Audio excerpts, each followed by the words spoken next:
1, 2, 3, 4, 5, 6, hit it! Hello and welcome to Swimfans. This is your erotic thriller podcast for the week. I am your co-host, Josh Slut Chamber McKenzie. I'm Craig. I do not do animal acts. I will not shave my pussy, Neeson. I'm Alex Says Relax. Don't do it. This week on the podcast, we are talking 1984 Brian De Palma film Body Double.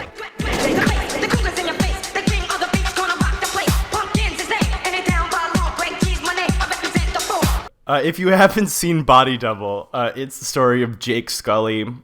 He is a struggling actor who, right at the start of the film, loses his job as like a Lost Boy style vampire because he's too claustrophobic to be in a coffin. But that doesn't stop him because he's going home to propose marriage to his girlfriend, whom he immediately catches cheating on him.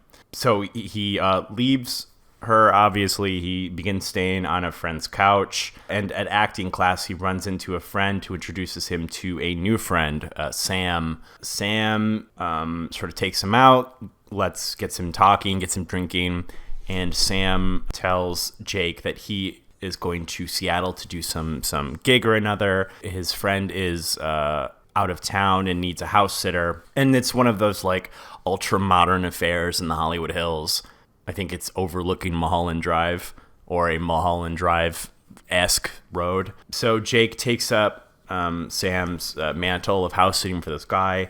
And the first thing that Sam shows him through a telescope is that if you look out the window at a certain apartment every night at the same time, a woman does her like a sexy dance in her bedroom. Jake is thrilled by this, and so he watches her like clockwork, and then he follows her when he happens to catch her on the street. While he's following her, he notices that another man is following her. He's sort of like disfigured, wears sunglasses and a hat. He follows Gloria all the way to a motel where she is supposed to be meeting somebody. He finally makes contact with her, and the disfigured man runs out, grabs her purse, and steals it. Jake chases the man down and almost catches him until they are in a tunnel, and Jake's claustrophobia acts up again, and he's unable to sort of get the purse back. But the disfigured man takes only a key card and leaves the rest of the contents of the purse. Gloria walks Jake out of the tunnel to sort of end his panic attack, and begin kissing passionately as, I don't know why they kiss passionately, I'll be honest with you, but they kiss passionately. I didn't want to say as a reward, but it's very out of a bolt from the blue. That night, Jake resumes watching Gloria, but this time he sees the disfigured man break into her home. He is attacking her, and Jake runs across the neighborhood to try to get to her in time, but the disfigured man murders Gloria with like a colossal drill. Jake calls the police, and the detective is immediately suspicious of him. He has a pair of Gloria's panties in his pocket, which he stole from the mall he was following her around earlier.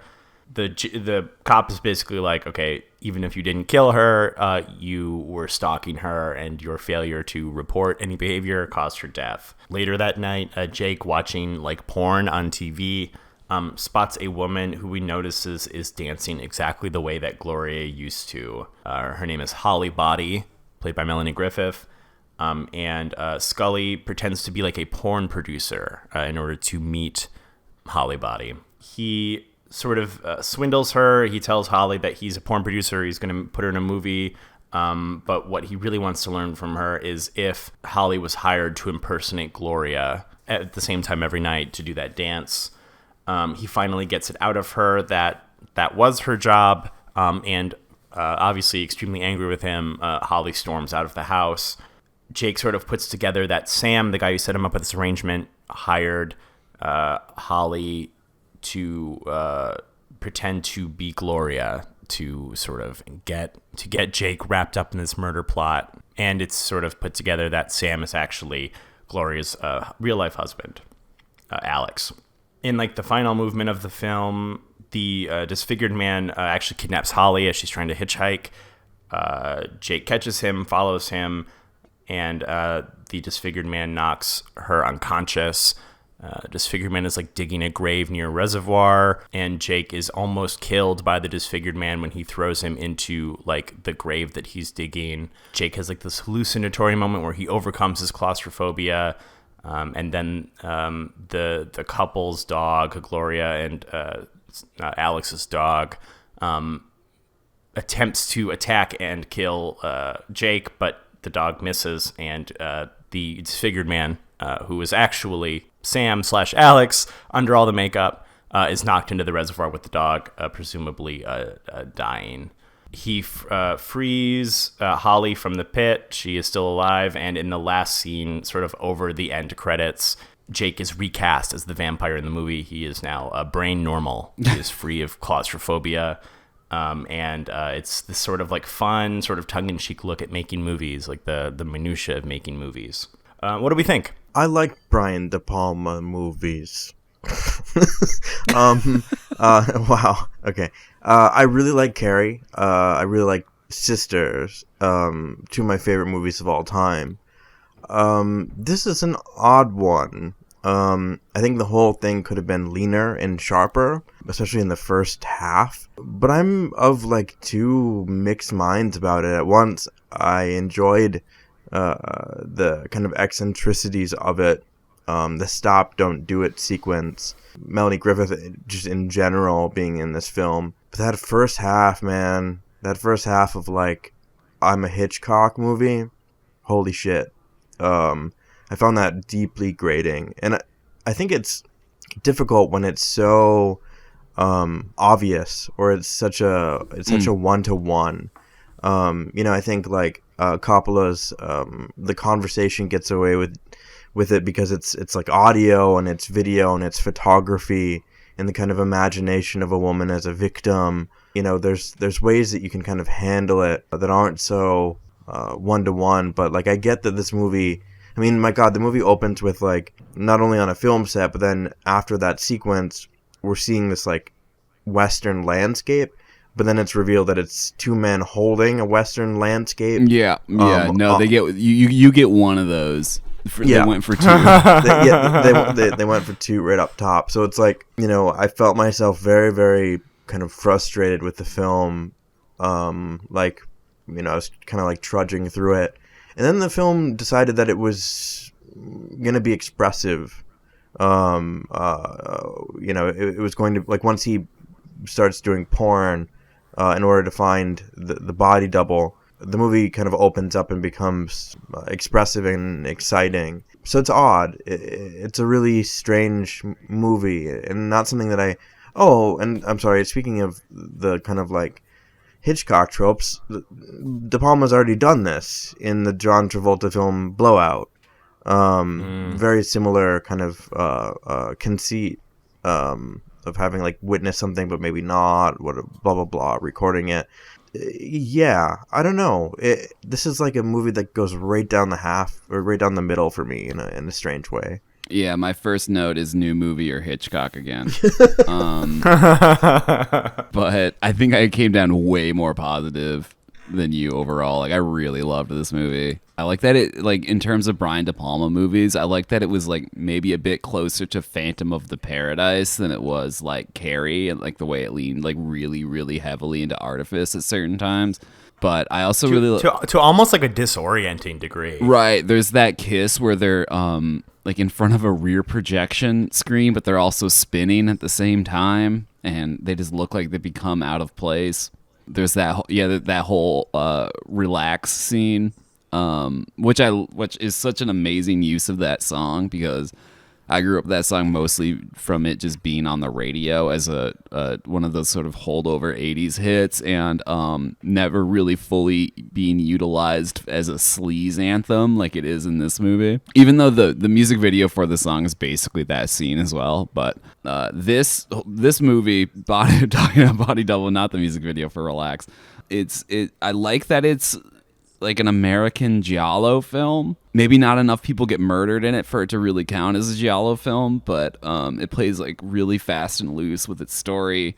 It has a real like embrace of specifically like filmic violence and nudity and all the like the lurid stuff that those like Italian movies are obsessed with. And yeah, like the heavy use of artifice, and there's honestly something just about that apartment, like it existing at the top of a tower, that's just extremely Italian to me in a way that I have a hard time explaining.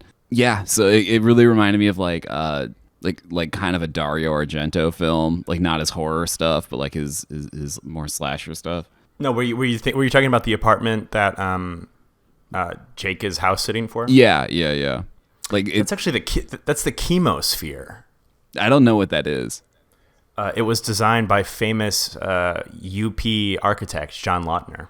Oh, Fun fact. that's right. I don't know. Oh who my! that is. There was a model of that. It was one of the. Oh my God! Yeah, John Lautner. Huh? Forgot about. I only know that because when we were in school. When we were in school, there was a. Let's all be very nice to me today. When we were in school, there was like a Lautner Renaissance at on campus, and so there was like buttons that had the chemosphere all over them. Yeah. I believe there was a model too, if I'm not mistaken. Made of somewhere in the gallery, I think. Yeah. Well, it's extremely garish. I liked it. I like this movie a lot. Yeah, I also really liked it. I liked the Hitchcock stuff. I found it sort of hypnotic watching him like stalk her around the mall, doing such a shitty job. It's insane. He's 5 feet behind her. So he's 5 feet behind her. When the scene where she's like buying some underwear and he's like he's like watching her change is aggravating, because like he so clearly isn't even pretending to look in the window of the store. I kept thinking he should just pretend to look at his phone or something, because like, you know, I've been cell phone pilled by the current age. But he's just so aggravatingly bad at this. I get the metaphor of voyeurism for film, but like you gotta give me a bit more separation here, man. But I did find the Hitchcock stuff in the early movie kind of like hypnotic to watch. And I did enjoy it. I do like how like outrageously horny this movie is. My main takeaway from this is like I wish movies were horny again. Mm-hmm. Hope that pendulum swings back pretty soon, because I miss having like a lurid time at the movies. Yeah. You calling it sort of like an American giallo is interesting, because I think that does sort of capture like the strangeness of the movie, because it's grounded in the way Hitchcock is grounded, where like it's you know, perhaps suspenseful, but it's all extremely like logical, and then near like the middle end it really goes kind of off the rails. Like I didn't quite get when it was the relaxed scene that it wasn't like really happening. Like I wasn't sure until the scene was over, and I was like, oh, that was like a vibe moment. Mm-hmm. Got it. Yeah, that's the experience of losing yourself in the role, man. Yeah, and then like, you know, when he's at the end, when he like defeats claustrophobia through the power of will. And he like gets to tell off the director who fired him at the start of the movie. Loved it. I mean, yeah, it was cool, but I was like, hold up. And then I was like, was this like an incident in Owl Creek moment where he just imagined this entire movie? I had that same feeling too. Which would have been like unbelievably shitty. But Yeah. That would have sucked so bad. So like the expressive stuff did sort of catch me by surprise, and it needed to like sort of bake. But overall, I was extremely positive. I liked that this movie was just unapologetically about the act of viewing and like the eroticism of the act of viewing. And, you know, obviously it's like, I don't know, it wasn't telling you how to feel about the act of viewing. Like it wasn't doing like a Sontag about it. Mm-hmm. And it was just like, isn't it cool to see, to look? Don't you love to do that? So yeah, I dug it. I also know Relax primarily, I believe, from Zoolander. Isn't it in Zoolander? Yeah, they de-sex it for Zoolander as well. Not a horny song in that movie. But it is the song that they used to do like the Manchurian Candidate. Right. Yeah. Like that's okay. I rewatched Zoolander at the suggestion and a friend of the pod, Joel, because I guess it's big on TikTok right now, and we watched it around Christmas. It's all right. It's an all right movie. Zoolander's blowing up on TikTok? Yep. The kids are discovering Owen Wilson. Archaeologically. Gen Z is living for the viral TikTok sensation, Owen Wilson. TikTok is sopping. They're imbibing spoonfuls of Darjeeling Limited to get closer. Owen Wilson. Won't believe how much Shanghai Noon they're doing. Ka-chow. I guess I was shocked at how little Melanie Griffith was in the movie for being like, the titular body double. Because I wasn't like watching like the progress bar, but I feel like there's so much time spent on Gloria, and I wonder if maybe that's just because like those parts just move a lot slower. Like it's a lot more just like looking at her. Yeah, I think a lot of it is also that just Vertigo is structured that way, and that first half is just so fucking Vertigo in the way that like he's following her. Vertigo has that really hard kind of switch that flips in the middle, and I think structurally they're trying to do something similar. I mean that's pretty brave. I mean it's Vertigo. Like it's a tough movie. Right. Wasn't there a movie recently that tried to be like the new Vertigo? Yeah, well, there was a series, oh my god, that called like The Woman Across the Street Looking Out the Window. Like it has a really fucking obnoxious Joss Whedon title. But yes, there's a movie with Amy Adams and Jennifer Jason Leigh and that other guy, and it's Rear Window. And it's awful. It is so awful. It's one of the worst things I've ever seen in my life. Don't remember the name. I saw that as well. There's so many Rear Windows. Yeah. Stop making Rear Windows. Way too many. Disturbia is a Rear Window. That's a Rear Window. They just made the Gen Z Rear Window with, what was that, Kimmy? Was that the one where they get murdered over Sliver? They get murdered in Kimmy. I think they get murdered over Alexa, I think, in Kimmy. Oh, sick, dude. Hell yeah. That Soderbergh's on the fucking pulse. Yeah. Wouldn't it be fucked up if somebody killed somebody and Alexa was listening? Yeah, that's just where I personally found friction is like, I think I'm just fatigued by the format. And I think that there are movies that do it so well, like The Conversation and Vertigo, that it's like all the other things feel like impurities. But I do agree that this one drops the pretense or the kind of like maybe lie that it's doing something original or different, because this movie is, like Alex was saying, I was expecting the switch to be flipped too. I was like, why are we spending so much time with this character and we're not seeing Melanie Griffith? And it occurred to me that the flip is going to switch at a certain point. Mm-hmm. So like, I mean, I could see the kind of pattern unfolding. And I think that's this is where the movie is the most interesting and is the most compelling. Is it's just like, isn't it really awesome to like look at shit? Isn't it? I mean, my favorite part of this movie is the end when the shot is being framed with the actual body double, where we're seeing the woman above her kind of clavicle, and then we're getting the body double below the clavicle, seeing her breast, and how he has to like keep his hand in position for continuity. It's just like, amazing. Like, you're just like really, really exciting and. But just structurally, I like him chasing her around the mall and whatever. It's just like why not just watch Vertigo? But I mean, that's just me, you know. That's just like where I kind of like met the movie, is like with a general kind of fatigue at what I was kind of seeing. Yeah, I see what you mean, because I too am sort of sick of Rear Window. I mean, Rear Window's a great movie, but it stopped doing Rear Window. They've done Rear Window, no more Rear Windows. So at first I was a little like, why are we doing Rear Window?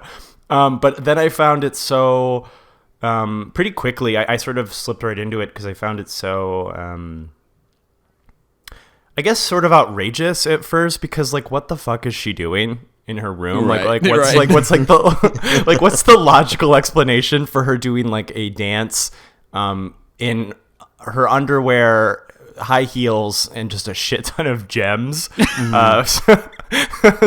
seemingly for nobody. So right away, like, just the sheer spectacle of the thing, because, you know, it is like so much of De Palma, it is simply about how awesome it is to look. Yeah. De Palma is one of our premier visual perverts. Absolutely, he is. Yeah. So I got wrapped up in like, this is so stupid. What is she doing? That it sort of like shook it off, and I was able to get into it. And then, you know, of course, you know, by the time the switch doesn't flip too terribly long after that. But I do feel, I don't want to say he wasn't motivated, but like, by the time he got to the motel where she has seen his face, he was literally pressed up against her in the elevator when he was saving her from the disfigured man. I'm like, she knows you're following her. Yeah. You are like 7 feet on top of her. If she like she doesn't even have to tilt her head up to see you on the floor above her, because they're on like that staircase building thing. Yeah, and I'm not trying to like sin thought it, because I think it's cool. Like the shots look great, but I'm just like, please stop following her. You're not good at it. I do like that. After he makes contact, he says, "Someone's following you," and then he's like, "It's not me." Just that little caveat, that little. I genuinely loved that. I thought that was smart. I love that too. It's like, it's not her, it's the other guy who's following. Yeah, I mean, I think that's one of the things that like Coppola's like the conversation does, where the Gene Hackman character is kind of imagining like a woman that needs his help, that's in distress in some way, and it has created this like ideal kind of victim in his mind. I mean, this movie is not as like intellectually inflected as that movie by a long shot. You know, there's this interesting kind of psychology behind the character where he's like, he is concerned with the big bad guy or whatever, and he is I'm sorry, the way that the big bad guy runs in and out of frame reminds me of the cowboy from Mulholland Drive. He's just like, you know, like dashing, like at one point in Mulholland Drive, you just see the cowboy kind of walk across a party, and like that's what the bad guy is doing here. He's kind of like around, kind of like phantasmatically, and I think that's really interesting as like a kind of psychoanalytical drive for this character. It's like he thinks he's not following her, but he is, right? He's using this convenient stand-in to follow her, you know, and he doesn't meaningfully give a reason why he snags her panties, right? Like he can't, even when kind of faced with that with the cop, he's just like he doesn't address it. He can't address it. Like he's operating on this kind of like desire to like continue to watch, to continue to see, and I think that's really fascinating. I think the Jimmy Stewart character in Vertigo similarly is on that kind of path, and much like the fear of heights in that movie. Yep. The fear of enclosed spaces, I think it's done very, very well. I think the capture of this kind of like panic that the character experiences, especially in that tunnel sequence, is really remarkable. Yeah, yeah. So there's differences. There's big differences. It's following that well trod like pattern. But yeah, that little caveat of like, no, it's not me that's the creep. It's that guy. Yeah, you see, he's the white hat stalker. Exactly. I haven't seen Vertigo in a few years. I'm really curious to watch it again. But honestly, whenever like I get to like the tailing Kim Novak part of Vertigo, my eyes kind of glaze over just a little bit. It's like a little too long, and that didn't really happen here. And some of that might just be that I haven't seen this one before, and it's like a new thing to watch someone. But I thought it was paced really well. Like I didn't really bounce off of it in the way I think that you may have. To me, it was all like extremely, extremely hypnotic. Well, Yeah. I mean, And everyone was positioned so well too, so you could always tell like where everyone was. And like, oh, he's on the other side of the glass. Is he sees him through the window of the store. The architecture of that mall seems like it was designed for stalkers. Oh, completely. Like it was primarily designed for you to watch people. Watch people. I mean, that's one of the first thing that I saw when, like, because like you go, my immediate thought in kind of wrapping my head around the architecture there is I wanted to ask Josh, like, do you assholes really do this out there? Like, is this what you sick fucks do? They go into if I follow people around malls. There's malls like that everywhere. Honestly, the first thing I thought of was possibly in Michigan, the Celia Condon. Oh shit! Oh yeah. Yeah. Oh yeah. I mean, it's weird because they go underground, but then they kind of go above ground to an outdoor mall that has a kind of like indoor courtyard that's all stairs, and the kind of stores ring around it, which feels like the worst shopping experience. It's like a Roman Colosseum shopping experience, which I don't know, maybe is the point. But yeah, it's a bizarre maze-like labyrinth. I think probably very intentionally. Yeah, I think it films really well. Because I think it gives you so many of those like great kind of high up looking down shots because the architecture is just so open. It's a labyrinth, but the Minotaur is selling panties. No, that is common. What comes to mind immediately is the mall. So there's like a mall that is connected to Grumman's Chinese Theater, where I went to the Animation is Film Festival, and there is like an outdoor mall it's not this, but it's like sort of similar in that there's like tiers and it's outside. Oh. The one that I thought of is it's such a quick shot, you probably may not even have noticed it, but there's a shot where Jake is buying groceries for whatever reason, and he shopped at the farmer's market, and so there's this colossal white tower that says farmer's market. That's where I used to work for like 3 years when I lived here. Really? When I moved here, yeah, that's where my first job was. So I have like a gut reaction to hate that fucking tower. It causes like dissociating. Yeah, it causes a primal panic response. But both of those, I was trying to figure out where that mall might be. I was thinking it could be in Hollywood or Beverly Hills. I'm sure that mall's still there. It's beautiful, like deeply fascinating. I was kind of imagining, just because I know most malls are dead, I'm like, I hope they still have that. I hope they didn't like turn it into something, because as like a ruin, it would be beautiful. Let me tell you, Los Angeles is the one place in the world where malls are not dying. Oh, I don't know what it is, because every time I go back to Flint, every mall is sadder and worse. Every mall, it's like when one Supreme fades, a new one rises. And LA is draining the power of malls from Middle America and sort of stockpiling it. I should go to LA. We can hang out in a mall. You won't have any fun. We can get a Jamba Juice together, Josh. That'd be cute. We can have like a Disney TV style shopping montage. Oh yeah. Where I'm trying on I'm trying on like 7 camisoles over top of the worst fitting jeans, and you're like shaking your head.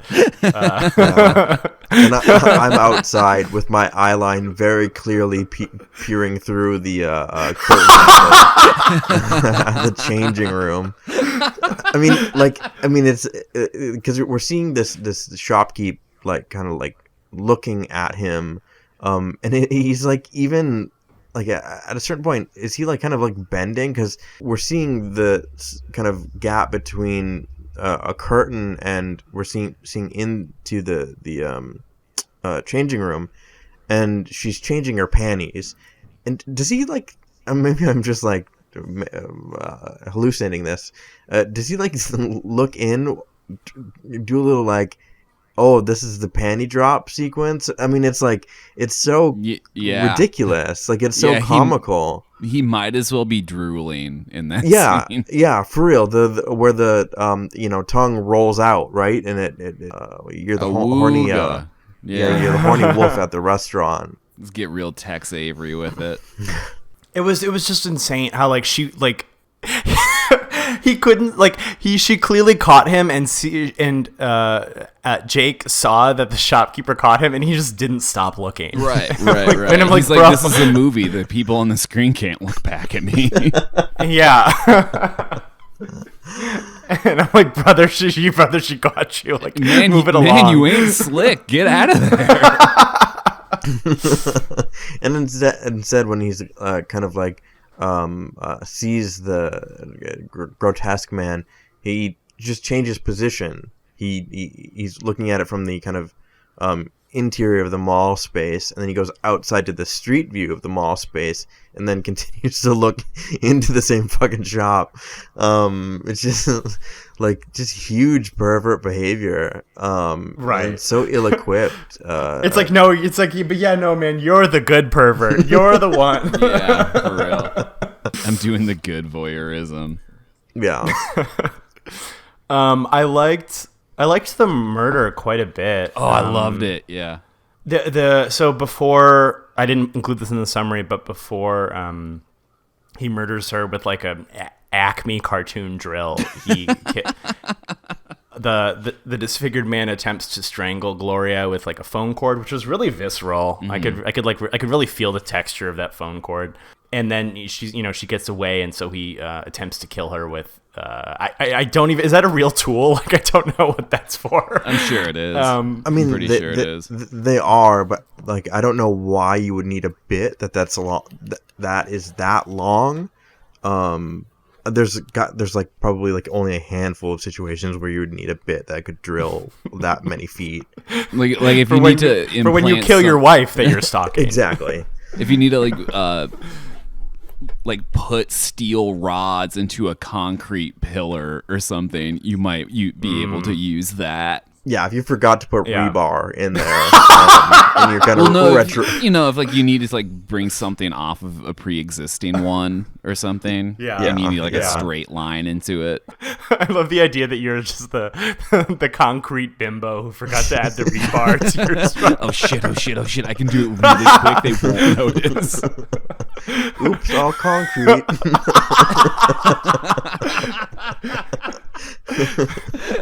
Your boss is like, Johnson, where's the rebar? You've got your entire glittering office building and just a full stack of rebar.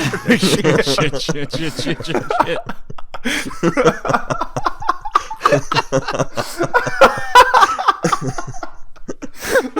Jokes about concrete and rebar.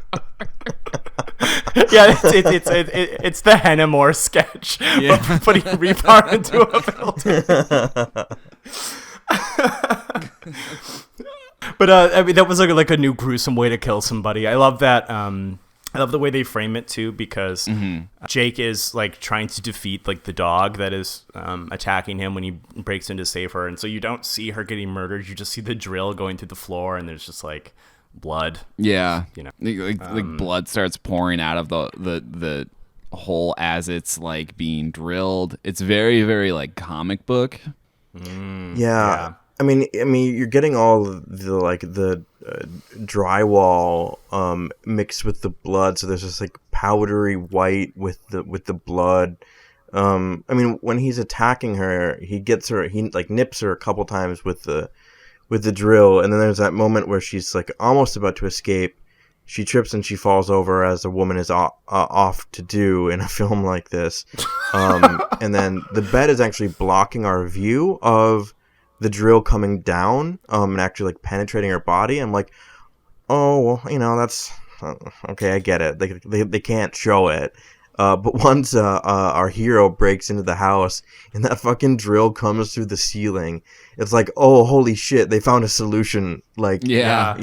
Like, so smart, so good. And it's almost worse. Yeah. Yep. I mean, not to do like the extremely basic filmmaking trick where it's like, it's what you don't show. Yeah, it's Jaws. Yeah, but like it's more gruesome because I've never seen just like a bloody drill hole. You know what I mean? Yeah. So like it was like a fun new way to see somebody get destroyed. Alex, little tangent. There's a movie where a dude kills cheerleaders with a drill. Am I wrong about that? There's a slasher. Slumber Party Massacre? Slumber Party Massacre. Is that it? Where I think it's a hand drill in that one, where he's just going around the fucking whole thing and just drilling people. I think that would be it. I haven't seen that one. I have seen Abel Ferreira's The Driller Killer. But those aren't cheerleaders. Those are just like, I think just the women he was living with when he made that movie. Yeah. Just sexy co-eds. Yeah. I'm fairly certain it's a hand drill in that other one, though I could be wrong. I mean, this one definitely feels like bigger and meatier and like more menacing. But yeah. I mean, definitely reminded me, especially like Josh was saying, the visceralness of the like telephone cord around the neck. I mean, that's something that immediately I was just like, oh, this is like Deep Red. This is just like just like Deep Red. Like, it's the type of tactile, visceral way that a body can like be punctured or like burned or whatever. That just gets captured so well in Italian movies for some reason. Also, I'm pretty sure Slumber Party Massacre was a power drill. Okay. Oh, that makes sense. Yeah. I love the idea that like this isn't a movie and these are just Craig's like thoughts before he falls asleep every night. The one. I mean, I see it all the time. Whenever I close my eyes, I see the drills, and I can't stop seeing the drills going to cheerleaders. It's like that tweet. You ever get the feeling that when you close your eyes and you see the drill going into these co-eds, you think it's like you're supposed to do it? I'm on a website trying to find this movie, and I'm on a page. It's the top 10 drill kills. Body double number 9. Hell yeah. I do want to talk a bit about as is a hobby horse in the show. I want to talk about the club scene, which I guess in this case is a hallucinatory scene where he's trying to meet Holly Body. One of our finer clubs, I think. Like that's a grind. Like, you're gonna get a disease there, and I respect that. It has the ramshackle quality of some people who just set stuff up in a warehouse where the primary function is to have sex and do drugs. I love that there's a slut chamber. Like, there's just a large door over which is a hand-drawn sign that says sluts. I'm adding one to my apartment. I swear to God, I'm going to do it. It sounds like what a 13-year-old would think a club is like. Yep. I love that it appears to be a straight bar and a gay bar at the same time. Yes! Yeah. I love when movies do that, because this isn't the first time we've had our straight gay bar combo. It completely reminded me of Single White Female, the Enigma Club. Is that the club where there's just people in cages? Yeah. Grabby people in cages, and then just like full-blown fucking Tom of Finland dudes in there too. Yeah. And like that great scene. Sorry, I'm not even talking about Body Double anymore. Where like you just see sparks flying in a corner and everyone's reaction to it, and you don't see what's making the sparks. Classic. It's the case from Kiss Me Deadly in the.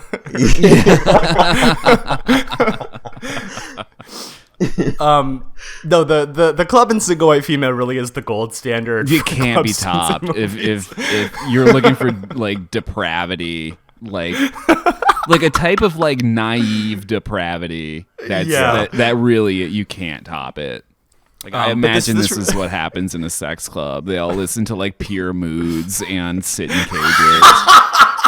Yeah, and they take all comers, right? There's no there's no like, loads refused. No loads Yeah. refused. It's a real no loads refused thing. Yeah, I mean all ages, all demographics, like whatever. Not all ages. Not all ages. Oh well, okay. It's all over 18. All legal ages. Yeah. But you Some know, like refuse. I'll cut that.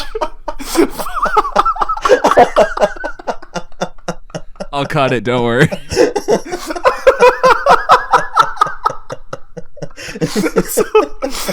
I'm crying. No, it really is in that vein, though. It's like, yeah, this naive, but it's strange that it's so naive because, like, again, De Palma is like an S-rank film pervert. Yeah. So it's very. So maybe I guess maybe Jake is naive. Like maybe this is like the second woman he's ever been into. So when he does like a mind palace of a sex club, you know, he can only picture this.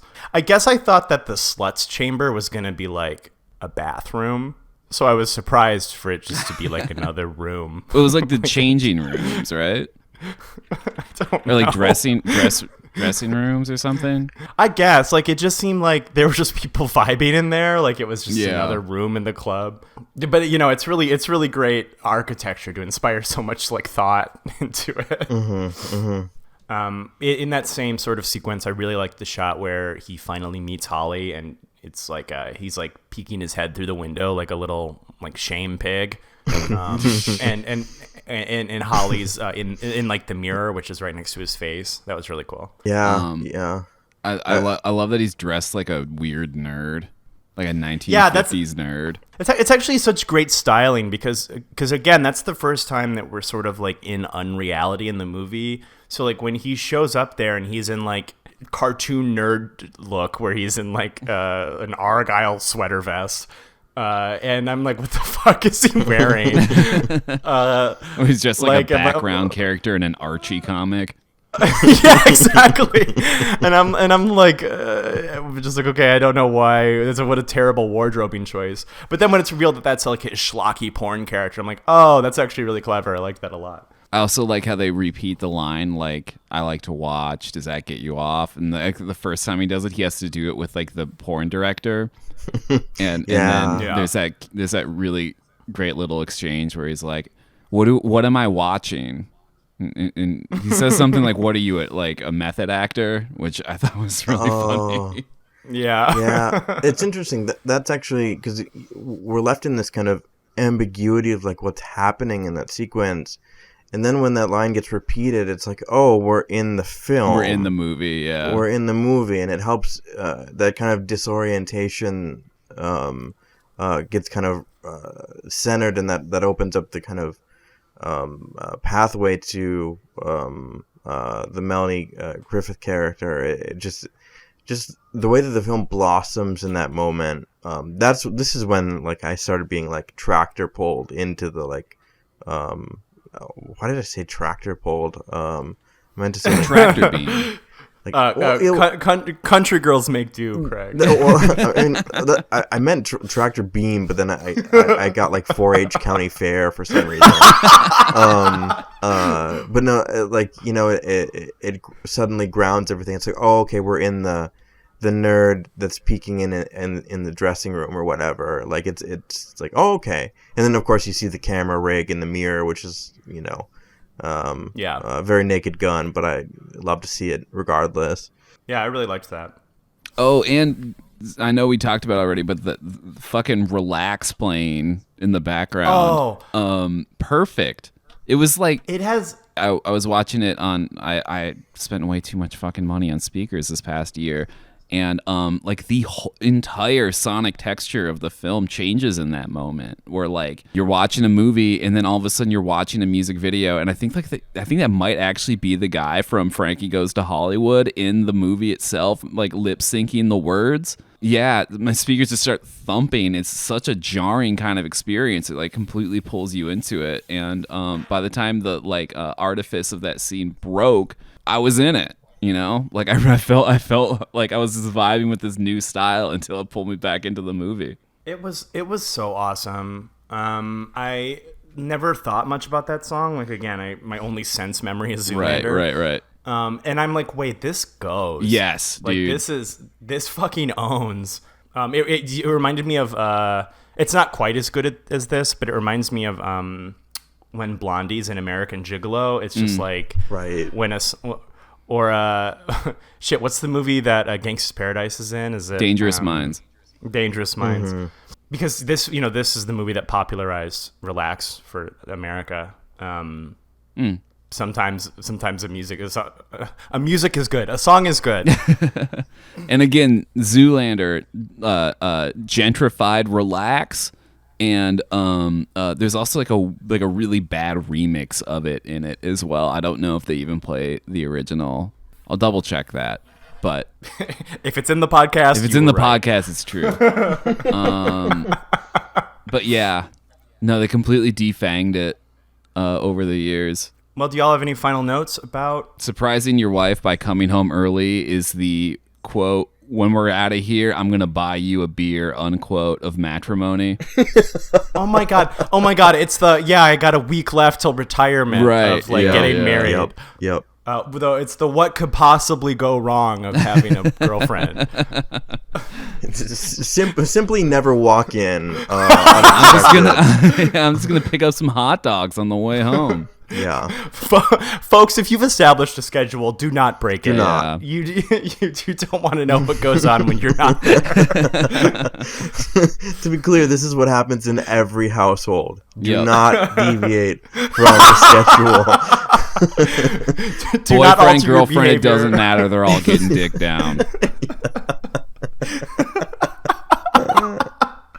If you have a partner, they do not go to work. They do when they're at work, you're at home getting piped. Vice versa. Schrodinger's affair. It's French law, actually. Yes. One of my notes is just dispassionately watching pornography drunk in a spinning bed. Thinking about that made me like a little nauseous. Yeah, it's such an insane visual. Like it really stuck out to me as like he's sitting in that fucking Austin Powers bed while there's just like a shitty CRT with pornography on it, and he's just like fucking just half dead drunk. Fucking rocks, dude. Yeah, that bed. Imagining the kind of like the misery of watching porn on it, but I was also trying to like think about what it would be like to have sex on that bed. Just like there's no reason a bed should spin. Like there's getting vertigo mid pipe is never a good thing. I also think like it's not. I don't know. I think like on a rotating bed watching pornography and just pounding a handle of Jack is like a weird thing to do after the woman you're stalking is murdered like in front of you. It's like a weird reaction. One of my notes is I keep my business where it belongs, in the gutter. I liked the porn ad. All the pull quotes from that. That was fun. I also feel like that's your movie philosophy. Yeah, especially lately. Good movie. I think that's all my notes. Oh, voyeurism theme song. There's like one music cue that always just starts like coming in, but it's not like a sleazy guitar or something. It's like a really kind of like brisk synth, maybe how I would describe it. Whenever he's about to do a heckin' voyeurism. Oh yeah. The score here is bizarre. It's weird. There's like strings and there's woodwinds mixed with synths, and sometimes it's a little too extra, like it's a little too, I don't know, calling attention to itself in kind of the wrong ways, but it is weird, which I think is helpful for this movie's vibe in general. I will say that I liked the sort of recurring musical motif that played. Maybe this is the one you're talking about, Alex, when he's like watching her dance. Yeah, I think that is it. Yeah, I like that little bit of music. I like it as like music, but it just feels so weird for just such a deviant activity to be scored with that. Definitely, it's a choice because like you could also have like a garden party to that song. Right, so, right. Like, Anyway, any final thoughts? loved it. I thought it rocked. This is a 4.5 for me. I give this 4. I give this 3.5. 4? Yeah, that works. 4. Yep. 4. Well, thank you so much for listening. This is the final word on this movie. If you hear another show about it, disregard it. If someone else covers this movie, we're gonna Brian De Palma In Minecraft. with a gun. In In Minecraft. a modded version of Minecraft where they have guns. Oh, Jesus Christ. You can find the show wherever you get your podcasts. So that's Apple Podcasts, Spotify, Stitcher. You can listen to the episodes on YouTube, which I know we need more subscribers on. So go ahead and hit that. Hit the YouTube button. But wherever you're listening to it, give us a review, give us a rating. If you're not following the podcast on that preferred service, do so you can get Swimfans beamed into your face every Thursday. Mm-hmm. Like a bullet pen. Brian De Palma. Yeah. You can also find the show on all the social medias at Twitter, Instagram, and Letterboxd, user SwimFansPod. And you can find me, user Amons, AMONNS. Alex. Did you watch something recently? I haven't. Folks, I've been in the deadline mines. Okay, let's talk about this. I did take some friends to Disneyland a couple days ago. So I have been, between working and having house guests, I haven't really watched anything new. But I did go to Disneyland, so let's talk about Disneyland. It's big. There's a lot of. I went with people who are really good at Disneyland, which is good because I would arrive at Disneyland and simply turn around if there weren't people sort of making sure that I entered the park. It's like climbing Mount Everest. You need a guide, otherwise you're not gonna make it. You do, and similar to having like some sort of Sherpa that guides you through. My friends who are big Disney people just spit terminology back and forth. They're like, "Oh, are we gonna get the lightning pass to hit Space Mountain?" You know, before we... And I'm just scared. There's like a lot of people. There's a lot of plastic knickknacks. But we often go for Matt's birthday, which was the other day. There's a new like Mickey Mouse ride, which sounds like I'm lying. Like it sounds like I'm making up a Disneyland Sounds like you're ride. fucking making it up. There's a new Disneyland, a new Mickey Mouse. Yeah, they got one of the new Mickey Mouse rides or whatever.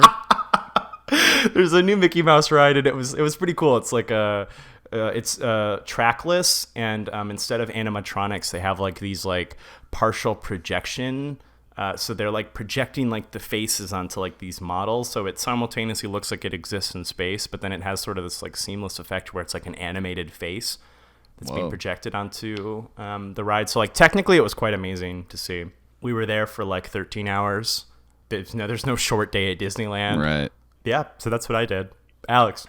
You can follow me on Twitter at Diatron5 and on Letterboxd Diatron. I watched the movie Splatter Naked Blood, which is from a director we're going to cover on this show at some point. Oh, it's a really fucked up movie. If you're into watching really messed up shit, like a woman has like VR sex with a cactus, and then another woman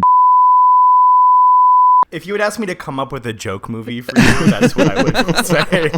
It's about a young scientist who develops a drug that turns all your bad feelings into good feelings, which I think is how Tim Meadows describes cocaine in Walk Hard. It doesn't end well for these girls. Yeah, one cut. Craig.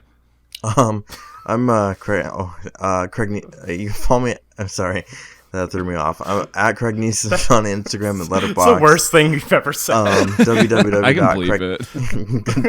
www.craigneeson.com. I recently saw Tar for the first time, the 2022. How was Tar? Kate gotta watch Blanchett it. film.